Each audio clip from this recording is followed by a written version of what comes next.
Okay. I welcome you all to this another session of previous year question paper discussion of INICET. So for today, we will be discussing on the previous paper of INICET November 2024. Here, let us discuss the first MCQ here. The first MCQ says that the triad of micrognathia, glossoptosis, and upper airway obstruction is characteristic of micrognathia, glossoptosis, upper airway obstruction. So all of us know this is very characteristic that whenever you see a triad of these three things, it is a characteristically Pierre-Robin syndrome, or you can call it as Pierre-Robin sequence actually. So what is actually Pierre-Robin sequence is, in case of Pierre-Robin syndrome or Pierre-Robin sequence, initially a patient will have micrognathia. What do you mean by micrognathia? Mandible being smaller. Small mandible. So because of this small mandible, what happens is tongue will remain. Actually, normally what happens is as the mandible enlarges, tongue comes down to its final position, down. Here mandible is small, so there is no much space for the tongue to come down. So what happens is tongue will get obstructed between the two palatal shelves.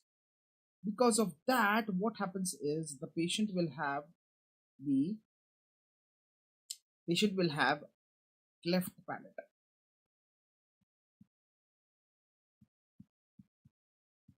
And the tongue which is there will be freely movable. So thereby what happens is that will cause glossoptosis. Glossoptosis is wherein the tongue will fall back. What is glossoptosis? Falling back of tongue. What is glossoptosis? Falling back of tongue is known as glossoptosis. So you see combination of these three things in case of a Pierre-Robin syndrome or Pierre-Robin sequence. So if they ask you which is the one characteristic feature among all the three, the one which is definite or mandatory for a Pierre-Robin sequence is nothing but your micrognathia. So without micrognathia, you will not be able to see all the other features. So all the other features are just a sequence. They are the result. The main problem is with the mandibular micrognathia. What do you see in Apert syndrome? Apert syndrome is simple. Basically, you see the in craniosynostosis, basically in Apert syndrome. Along with that, you will see syndactyly. That is what is syndactyly is fusion of digits. What is Marfan syndrome? Do you see Marfan syndrome? Basically, the syndrome wherein the person will be tall, limbs will be tall. That is called as dolichostenomelia. Arachnodactyly. That is long, spidery fingers. The main problem here in the jaws is jaws are very large, and the patient will have cleft palate. Their jaws will not be smaller. Understand? There will be micrognathia. There will be macrognathia. In fact.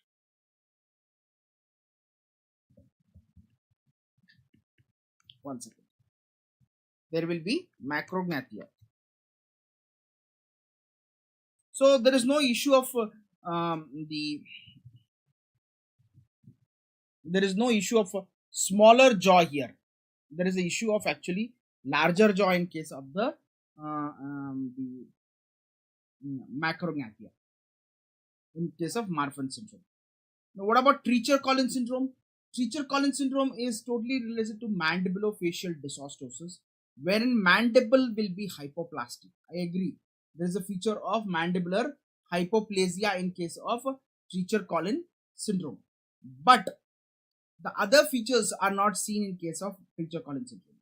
What are the other features? You will not be able to see the glossoptosis or the cleft palate or upper airway obstruction, that is OSA, obstructive sleep apnea, all those things you will not be seen in case of Treacher-Collins syndrome. So that is why the correct answer here is the Pierre-Robin sequence.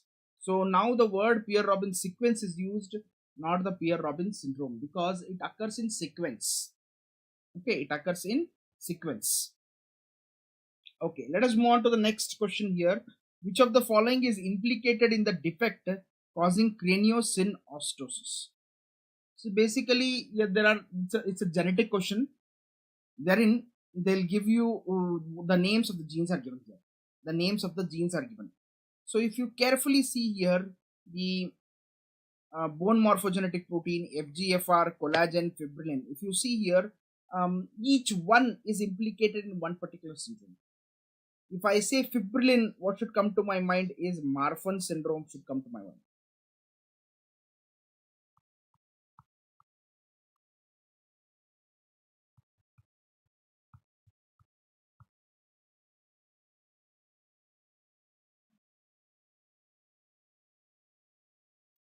Marfan syndrome should come to your mind. Fibrillin is the one where it is mutated in case of Marfan syndrome patient. Collagen, where do you see? Remember, collagen, of course, all of us know collagen is a most important protein which is present in bone, where it is present in dentine. So collagenase, Col1A1 and Col1A2 genes are the genes that are mutated in typically osteogenesis imperfecta, OI. Okay, even in case of DI, dentinogenesis imperfecta, you can see sometimes this Col1A1 and Col1A2 gene mutation.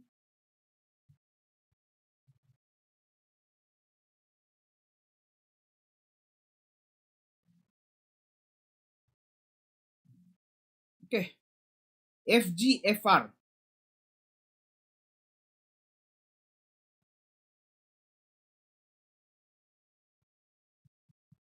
Fibroblast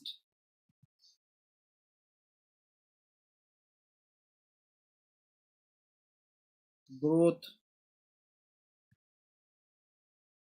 factor receptor is the correct answer, which will lead to the craniosynostosis, FGFR.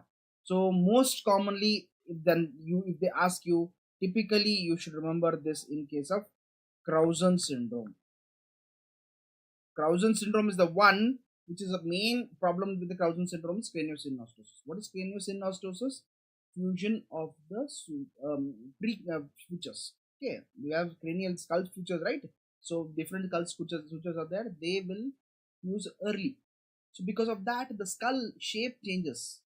That is called as the craniosynostosis. Syn means fusion. So craniosynostosis. So craniosynostosis is mainly because of FGFR, that is fibroblast growth factor receptor. BMP they have just given as an option like that, just to confuse you. BMP actually there has got nothing to BMP is bone morphogenetic protein. It has got nothing much to do with the skull development. Skull development. Okay. So that is about the craniosynostosis. Let us move to the third question here. Which of the following statements is correct? Oligodontia. So this question is regarding the definition of the missing teeth, that is oligodontia, hypodontia, and all those. So basically, if you see, oligodontia is mainly 6 or more teeth missing, including the third nose. So mainly the minimum number of teeth that should, if for example, if 5 teeth are missing, you should not call it as oligodontia. Oligodontia is 6 or more teeth missing, including the third nose. That is the most important correct answer here. So if you see here, usually you should remember that less than 6, anything 5, 4, whatever is that is hypodontia. Oligodontia is 6 or more than 6, including the third molars, whatever is that. Our teeth are missing. Anodontia actually definition is bit confusing. There are certain different opinions about anodontia. What is anodontia? Absence of all teeth. Actually, again, anodontia has been further subdivided into partial anodontia, complete anodontia. See, by themselves, they are the it is definition itself is confusing here. Anodontia as such means absence of all teeth. Again, they have subdivided into the partial anodontia and complete anodontia. Complete means all the teeth are missing. All 32 teeth are missing. Partial anodontia means actually it is a type of oligodontia with much more number of teeth missing. Okay, more number of teeth are missing in case of partial anodontia. So that is how you have to remember. So whenever you get a question on oligodontia, whenever you get a question on oligodontia, hypodontia, you're supposed to remember the teeth which are missing, and the most important one is the genes. Usually genetic aspect of oligodontia is also very frequently asked. That is MSX1, PAX9 gene. Those are the important genes that are, you have to remember, MSX1, gene mutation which causes oligodontia. MSX1, PAX9. Please remember these two genes which are very important in case of the oligodontia. Okay, so that's about the third question. Let us move to the fourth question here. Which is the most common site for ameloblast fibroma? Actually, ameloblast fibroma is almost same like your ameloblastoma. There is no much differences as far as clinically it is concerned. Okay, both are multilocular, both are radiolucent, both doesn't have radiopacity. Okay, so only difference here in case of ameloblast fibroma is that only the difference in case of ameloblast fibroma is that in case of ameloblast fibroma, you will see more. You can say the stroma is not that mature. Stroma is not that mature. In ameloblastoma, the stroma is mature, whereas in ameloblast fibroma, the stroma is not that mature. So the almost both have got similar clinical features. So the most common site where you see this is the retromolar trigone area. That is the third molar area region. You will see this posteriorly, the ameloblast fibroma. So if they ask you the main difference between ameloblast fibroma versus ameloblastoma is not in the clinical features. Sometimes you cannot differentiate ameloblast fibroma clinically. The most important difference between the two is histopathology. So in histopathology, ameloblast fibroma will have immature stroma.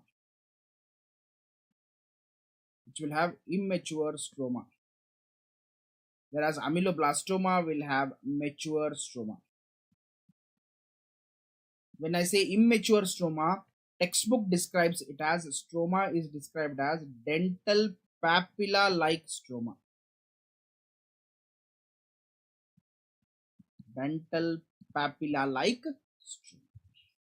Okay, so whereas in case of ameloblastoma, stroma is very mature. Mature means it is less cellular and more fibrous. It is less cellular and more fibrous. Okay, let us move to the next question. What is the most common odontogenic tumor? These are very simple single liner MCQs. Much explanation is not required for these. All of us usually think ameloblastoma. It's not like ameloblastoma. It is odontoma is the most common odontogenic tumor. Odontoma is the most common odontogenic tumor. And remember the most important characteristic feature about odontoma. Odontoma is not a true tumor. It is actually a hamartoma. It is actually a hamartoma.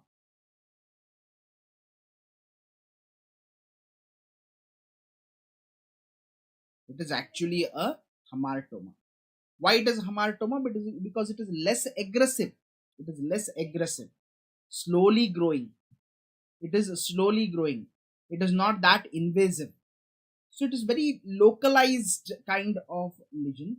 That is why it is described as a hamartoma, not as a true neoplasm. Okay. Let us move on to the next question here. which of the following is the most aggressive type of OKC? Actually, the question is wrong here. Why the question is wrong is the actual OKC. There are growth patterns in OKC. Orthokeratinized OKC is totally a different cyst, which I will call it as OOC. It is not a type of OKC. Most aggressive type is parakeratinized. Actually, the question is wrong here. They should have asked which is the most aggressive pattern, growth pattern seen in OKC. Growth pattern. Actually, when you see growth pattern in OKC growth pattern is of two types: orthokeratinized, parakeratinized. Or parakeratinized is the one which is most aggressive. What I mean by most aggressive, when I tell by aggressive, I by definition this is the one which is usually associated with nevoid basal cell carcinoma syndrome, NBCCS. Usually you don't see that in case of orthokeratinized. In case of parakeratinized, you will see NBCCS, that is nevoid basal cell carcinoma syndrome. Okay. Secondly, in case of the parakeratinized OKC, you will also see the most important one is the histopathological features, where you will see tombstone appearance, which you don't see in case of orthokeratinized, and you will see satellite cysts here.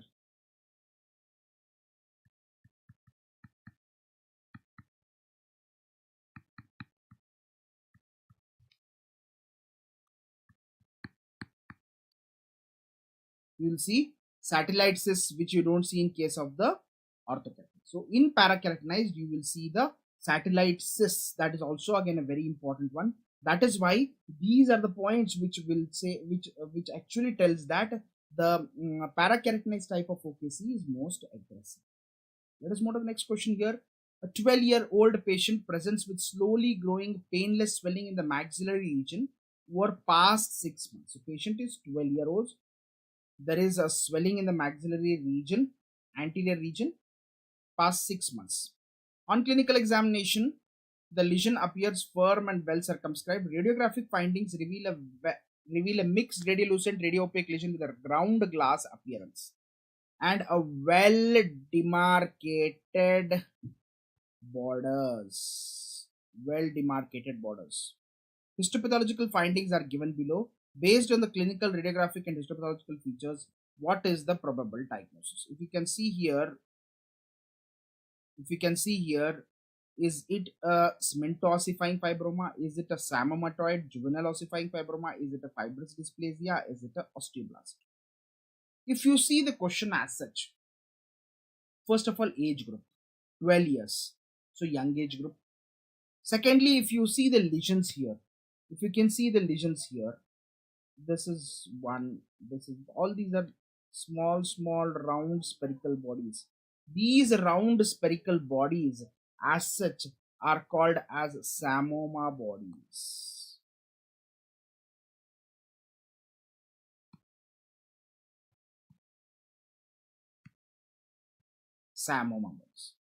And psammoma bodies seen in young age group is typical of psammomatoid juvenile ossifying fiber.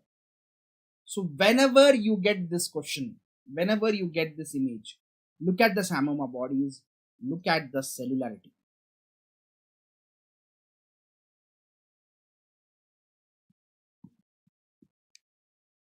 Look at the cellularity. What is cellularity? The cellularity is nothing but the cells that you are going to see between the psammoma bodies.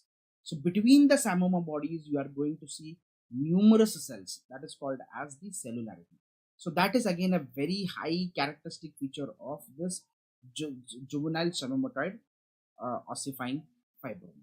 Remember, this is a very aggressive lesion.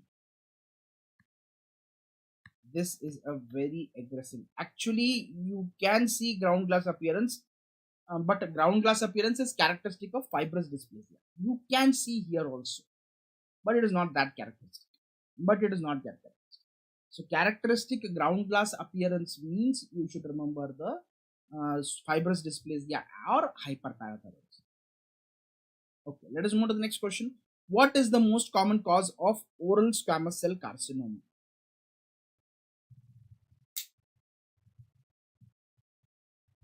Okay, most common cause of oral squamous cell carcinoma. All of us know oral squamous cell carcinoma is usually because of the tobacco. Is because of the tobacco. Tobacco and alcohol. All of us know that's a characteristic answer. How do I rule out the other options here? HPV and candidiasis. Yes, HPV can cause. All of us know there is a type of HPV, that is HPV 16, HPV 18. There are two types which are called as the high risk HPVs. High risk HPVs. So those high risk HPVs are typically are associated with squamous cell carcinoma. Even candidiasis can cause. Araconate and alcohol. Araconate usually causes more of oral submucous fibrosis. Chronic irritation from sharp tooth also can cause. But the question here is most common cause. Most common cause in India is tobacco and alcohol. That too, mainly the tobacco that is used is smokeless tobacco. So you have to remember that smokeless tobacco is the most common cause of that is practiced in India. Actually, all over the world, if you see smoking, cigarette smoking is the most common cause of oral cancer, whereas in India, particularly the smokeless tobacco. Alcohol as such will not have the carcinogenic effect. It has got basically a synergistic effect. Synergistic effect. That means along with the tobacco, it increases actually the absorption of carcinogens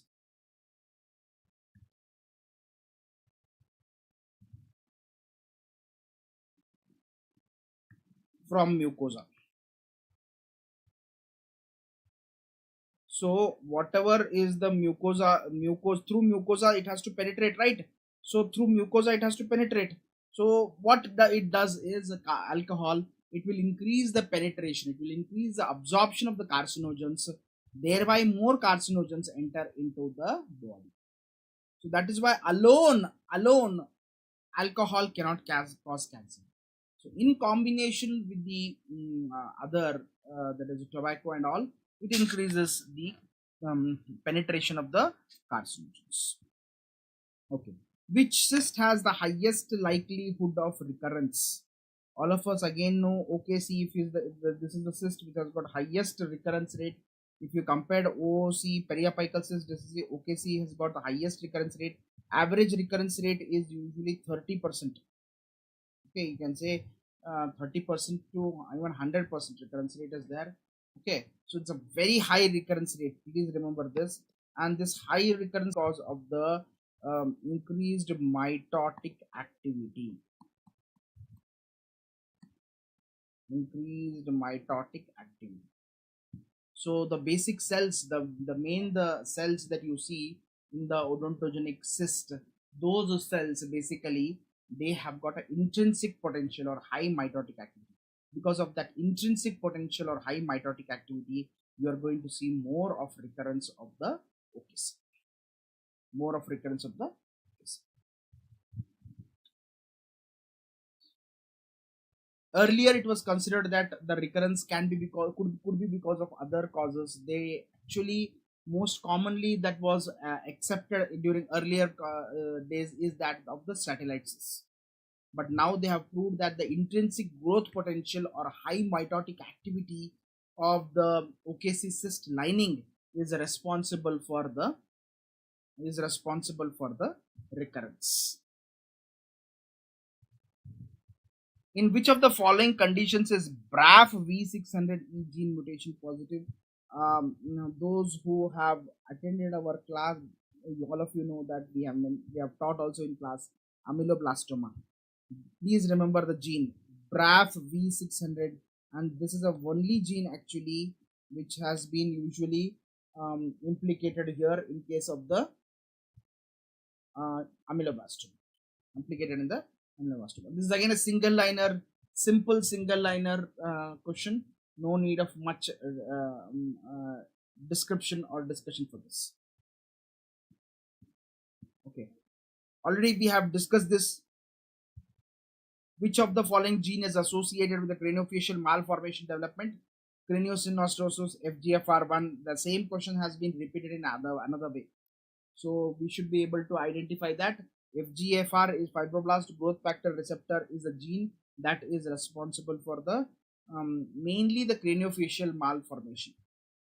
Notation of this. Okay.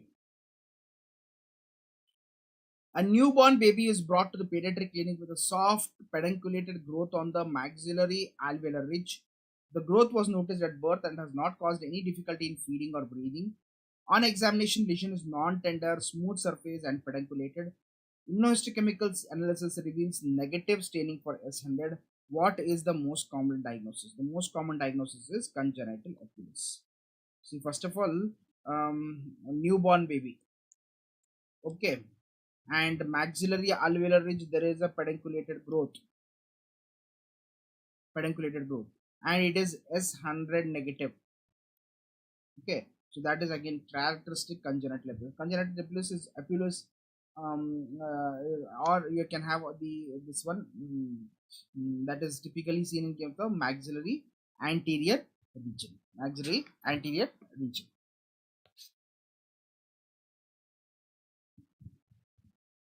Okay, let us move on to the next question here. A 7-year-old child is brought to the pediatric clinic by her parents who are concerned about her inability to smile or make facial expression. So there's some problem with the facial expression mainly here. So we have got a point that there is difficulty in the facial expression. The parents report the child had difficulty moving her eyes side to side since birth. So there is some problem with the eyes also. Bilateral facial muscle paralysis, inability to close the eyes. Okay, her developmental milestones are otherwise normal. There are no signs of intellectual impairment. There is no family history of such symptoms. What is the most probable diagnosis? The most probable diagnosis is Mobius syndrome. So Mobius syndrome is the one where you will see the main problem here is the patient facial expression is abnormal. They can't make the facial expression. They can't move their eyes back side to side. Okay, and this is problem is there since birth. However, their other milestones, their growth, everything will be normal. Their intellectual ability will be normal. Okay, how to do you get confused with the Bell's palsy? No, Bell's palsy is something transient. Bell's palsy, when we use the word Bell's palsy is got a transient facial paralysis. So it is not like a permanent one. So where the facial paralysis will be because of certain reasons, certain cause. For example, most commonly facial paralysis in Bell's palsy could be because of the virus, herpes simplex virus. Usually patient complains of herpes simplex virus, that because of that the patient can have the Bell's palsy. Okay, or it could be because of the acute ear infection, otitis media, or it could be because of the extreme exposure to cold, or patient can have some brain disorder like Lyme's disease. All these are the causes where there will be transient facial paralysis, that is called as Bell's palsy. So you have to differentiate. Most commonly students get confused between Mobius syndrome and Bell's palsy. Here in the history they have not given any such cause, and they are telling that the child is having this problem of moving the eyes, difficulty of moving their eyes side to side since birth. Then it can't be the Bell's palsy. So this is the way you have to differentiate the Mobius syndrome from the Bell's palsy. Okay, let us move to the next question here. A biopsy of a bone lesion in a 14-year-old boy, child, pediatric, reveals the following histological features. Sheets of small round blue cells with scant cytoplasm and hyperchromatic nuclei. round cells, blue cells. As soon as that comes to my mind, I don't see the options. I will go with Ewing's. Ewing's sarcoma is the one which has got round cells and blue cytoplasm. Pass positive indicating presence of intracellular glycogen. Yes. Ewing sarcoma has got round cells and the cytoplasm of those round cells contain glycogen, and because of that it is pass positive. Immunohistochemistry shows a strong membranous positivity for CD99. Yes, it is CD99 or MIC22 positive. What is the most probable diagnosis? The most probable diagnosis here is Ewing sarcoma. It can't be neuroblastoma. Neuroblastoma is also a round cell carcinoma, but don't get confused, because neuroblastoma, it doesn't have any intracytoplasmic glycogen, and it is not positive for the CD99. CD99 is a very important marker for Ewing sarcoma. Rhabdomyosarcoma is not CD99 positive. Rhabdomyosarcoma is a skeletal muscle malignancy. Okay, skeletal muscle malignancy. Lymphoma, of course, all of us know. Lymphoma is nothing but a malignancy of lymphoid tissue. Okay, let us move to the next question. Which clinical feature helps to differentiate traumatic ulcerative granuloma of the lateral tongue from squamous cell carcinoma of the tongue? So if you see, compare which is the one which is going to help us to differentiate traumatic ulcerative granuloma of lateral tongue from carcinoma, from the squamous cell carcinoma. A dense inflammatory infiltrate with eosinophils and histiocytes, irregular surface keratinization, presence of metastatic cervical nodes, invasion of underlying muscle by atypical epithelial cells. Actually, which does not help. Actually, question is just, you can add this, does not help. Okay, dense inflammatory help will not help. Irregular surface keratinization, definitely it will help, because irregular surface keratinization can be a feature. Presence of metastatic cervical body lymph nodes, yes, lymph nodes, metastatic lymph nodes are a characteristic feature of malignancy. Invasion again is a feature of malignancy. So traumatic ulcerative granuloma of the lateral tongue and squamous cell carcinoma, which does not help, is the dense inflammatory infiltrate with eosinophils, lymphocytes and histiocytes. Actually, I have given you this question as such like this because this question was wrongly framed. This question, when it was framed, it was wrongly framed. Okay, so that you can't help. That's the most common mistake. It's the most common thing. So you need to identify the what is wrong in that. The question itself is wrong here. So here, correct answer is dense inflammatory infiltrate, which does not help us. Okay, let us move to the next question. A 16th question here. The nevoid basal cell carcinoma syndrome is associated with mutation of which gene? All of us know nevoid basal cell carcinoma is Gorlin-Gott syndrome, which is associated with the PTCH gene mutation, patch gene. Patch gene actually is a tumor suppressor gene. It's a tumor suppressor gene.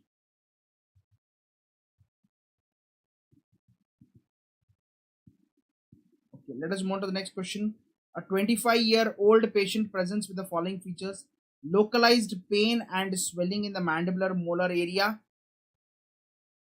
Pain is there, 25-year-old, pain is there and swelling is there in mandibular molar area. Radiopaque mass is attached to the root. For example, this is a root. There is a radiopaque mass attached to the root with a surrounding radiolucent halo. There is a radiolucent halo around this. This is a radiolucent halo. The associated tooth, this tooth is vital and functional. Histopathological findings reveal sheets of cementum-like tissue with entrapped cementoblast. The probable diagnosis is cementoblastoma. All of us know that cementoblastoma is a odontogenic tumor that which is painful. Pain is the most characteristic clinical feature in case of cementoblastoma. Of course, you will see radiopaque mass which is attached to the root tip in case of cementoblastoma, and you will see a radiolucent halo around the cementoblastoma. That is the main difference between cementoblastoma and condensing osteitis. In condensing osteitis, you don't see radiolucent halo. And in condensing osteitis, you will see the widening of the periodontal ligament. Because what is condensing osteitis? After all, condensing osteitis is nothing a type of osteomyelitis. It's a type of osteomyelitis. Whereas cementoblastoma is basically a odontogenic tumor. So it's a true cemental tumor arising from the cementoblasts. So that is the most characteristic feature of the cementoblastoma. Okay, let us move to the next question here. Which feature helps confirm a diagnosis of mucous membrane pemphigoid over other erosive lesions? Presence of linear IgA deposition, absence of gingival scarring, detection of antibodies using indirect immunofluorescence, and positive Nichols casing. Confirmation, I've already told you, is that of the immunofluorescence. Actually, it is not indirect immunofluorescence. Actually, it is direct immunofluorescence. All of us, we have discussed there is something called as DIF, direct immunofluorescence. This is more confirmatory for any of these, you can say the skin disorders where there is antibody deposition. So, however, in case in this question, they have given indirect immunofluorescence. Actually, it should have been direct immunofluorescence. That is the one which is confirmatory. That is the one which is confirmatory. But still, as in the option, they have not given the direct immunofluorescence. We are going to go with the indirect immunofluorescence. Okay, let us move to the next question here. A patient presents with a sudden onset of a swelling in the lips which is non-pitting and painless. You can see here the swelling on the lips is there, and the swelling is sudden onset. It is non-pitting, painless. The most correct answer is here angioneurotic edema. So angioneurotic edema is also known as Quincke's edema. Remember that this is a type of the anaphylactic reaction. It is a type 1 anaphylactic reaction. Type 1 hypersensitivity reaction or type 1 anaphylactic reaction, wherein in this reaction basically the patient will have sudden onset of swelling, and that swelling will be painless and it will be non-pitting. Swelling will be painless and non-pitting. That is nothing but your angioneurotic edema. Usually this angioneurotic edema occurs because of allergy. So whenever they consume some food, particularly food allergy because of the seafood, or because of nowadays dental restorative, even they say allergy, like metallic resins, metal restorative material or resins, or they even because of some other this one denture like denture materials also they have been implicated, or pollen. All those allergic causes are implicated in this type 1 hypersensitivity reaction, that is Quincke's edema. So patient gets a swelling within seconds. It will be a huge swelling of the face and particularly the lips. So it is a type 1 hypersensitivity reaction. It's a life-threatening condition. You have to treat the patient like a anaphylactic reaction, where typically what is the drug of choice for anaphylactic reaction? Adrenaline is given, steroids are given, because they have to prevent bronchoconstriction.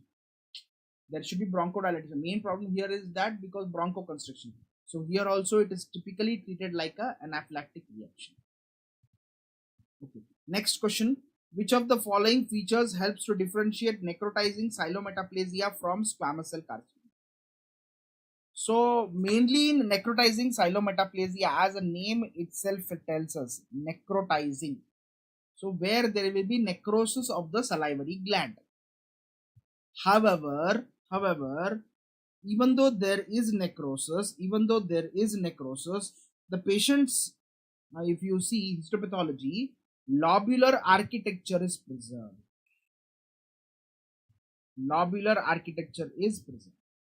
So preservation of the lobular architecture and presence of the necrosis is nothing but the necrotizing xylometaplasia. See, this lobular architecture is lost in case of Sjogren's. Again, that is a very characteristic point you have to remember. In Sjogren's syndrome, there is so much of lymphocytic infiltration, the lobular architecture of the salivary gland itself is lost in case of Sjogren's syndrome. Whereas in necrotizing ciliometaplasia, that lobular architecture is preserved. That lobular architecture is preserved. Okay, let us move to the next question here. In Pemphigus vulgaris, the characteristic histological finding is intraepithelial split above the basement membrane. We know that there is a basement membrane. Above that basement, on the basement membrane, you will have basal cells. Above the basal cells, you will see the split. So in Pemphigus vulgaris, you are going to see the suprabasilar split. Above the basal cells, you are going to see the split. So obviously, as it is above the basal cells, obviously it should be above basement membrane. See, this is basement membrane, and then you have the basal cells here.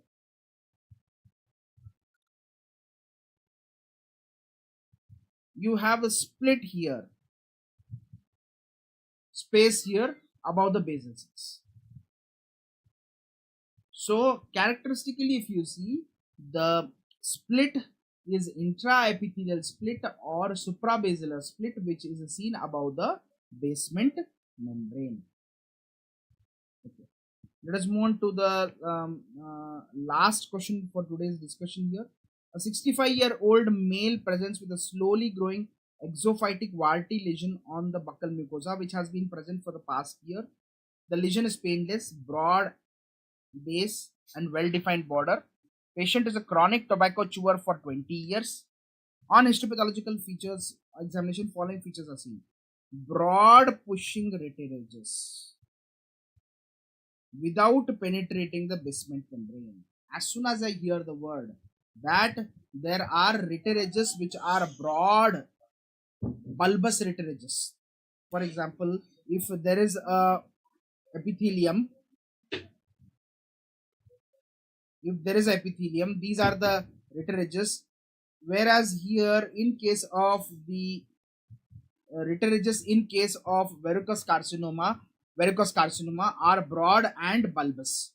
So they are so broad and bulbous, but if you see here, the basement membrane is intact. Basement membrane is intact. So intact basement membrane, broad bulbous retiridges. This broad bulbous retiridges intact basement membrane is called as endophytic growth pattern. Endophytic growth pattern. And the patients will have hyperkeratosis. This is a typical of verrucous carcinoma. All of us know verrucous carcinoma, also known as Ackermann's tumor, has typically the broad bulbous retiridges with the endophytic growth pattern. There is a minimal nuclear atypia, intact basement membrane, no evidence of invasion. All of us know characteristic answer here is verrucous carcinoma. So verrucous carcinoma is a type, a variant of squamous cell carcinoma which will have intact basement membrane. Please remember this. It will have intact basement membrane. There won't be any invasion here. Here you will see endophytic type of growth pattern. You will see endophytic type of growth pattern. And on the surface you will see the parakeratin plugging, that is called as exophytic type of growth pattern. That is why they say exoendophytic type of growth pattern is typical of the verrucous carcinoma. And if you see the dysplasia will be usually mild dysplasia. You don't see severe dysplasia in case of verrucous carcinoma. Okay. In case of verrucous carcinoma, if you will see that the cells break the basement membrane and enter or invade. If the cells of the verrucous carcinoma invade, you are going to now call it as squamous cell carcinoma. So basic difference between verrucous carcinoma and squamous cell carcinoma is, in verrucous carcinoma the basement membrane is intact, whereas in squamous cell carcinoma basement membrane is not intact. The cells invade into the connective tissue. Okay, so that is about the MCQs for the discussion. I hope this session would have helped you people all. We'll have many more such sessions, and any doubts you can post the doubts in your comment box. Thank you so much.